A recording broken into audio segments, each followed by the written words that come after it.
2002లో ఒక అంచనా ప్రకారం భారతదేశంలో ఆల్మోస్ట్ ఒక 15 లక్షల కొత్త క్యాన్సర్ కేసులు నమోదైనట్టు కనబడుతున్నాయి. ఇది రాను ఎందుకు ఈ క్యాన్సర్ కేసులు పెరుగుతున్నాయి? ముఖ్యంగా వాతావరణ కాలుష్యం, ముఖ్యంగా ప్లాస్టిక్ వినియోగం.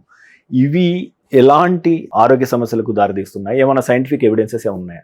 ఒక కాలంలో ఎలా ఉండే లంగ్ క్యాన్సర్ అంటే సిగరెట్ తాగితే నీకు లంగ్ క్యాన్సర్ వస్తుంది, అడ్వర్టైజ్మెంట్స్ కూడా అట్లనే పోర్ట్రే చేస్తుంది. ఇప్పుడు మేము 50% పేషెంట్స్ నాన్ స్మోకర్సే చూస్తాం, విమెన్లో చూస్తాం, మెన్లో చూస్తాం, సిగరెట్ తాగని వాళ్ళని. ఎందుకు? Second hand smoke. ఇంట్లో ఎవరైనా తాగుతూ ఉంటారేమో, నాకు ప్యాసివ్ స్మోకింగ్ వల్ల నాకు అది వచ్చిందేమో, ఆ స్మోక్ నేను ఇన్హేల్ చేస్తున్నాను, లేదు పొల్యూషన్ వల్ల, తెలియదు మనకి. దానికి స్ట్రాంగ్గా కాంక్రీట్గా ఎవరు పెద్దగా స్టడీస్ చేయలేదు, కానీ ఇవన్నీ కారణాలు ఉండొచ్చు. ప్లాస్టిక్స్ పరంగా అంటారా? డెఫినెట్గా ప్లాస్టిక్స్ మంచిది కాదు. అది మీ ఫుడ్ చైన్లో ఎలా వస్తున్నాయో మనకే తెలియదు. అవి మనం తినే ప్రతి దాంట్లో మైక్రో ప్లాస్టిక్స్ ఉండొచ్చు.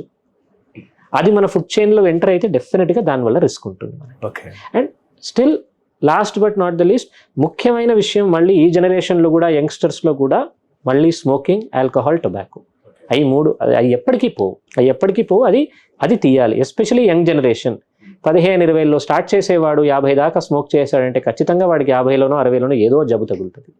ఎందుకంటే ఎంత తాగుతున్నామని మాత్రం కాదు, ఎన్ని సిగరెట్ స్మోక్ చేస్తున్నామని కాదు, ఎంతకాలం చేస్తున్నామని కూడా ఇంపార్టెంట్. సో యంగ్ ఏజ్లో స్టార్ట్ అయ్యే హ్యాబిట్స్ పోవు, అవి లాంగ్ టర్మ్ ఉంటాయి.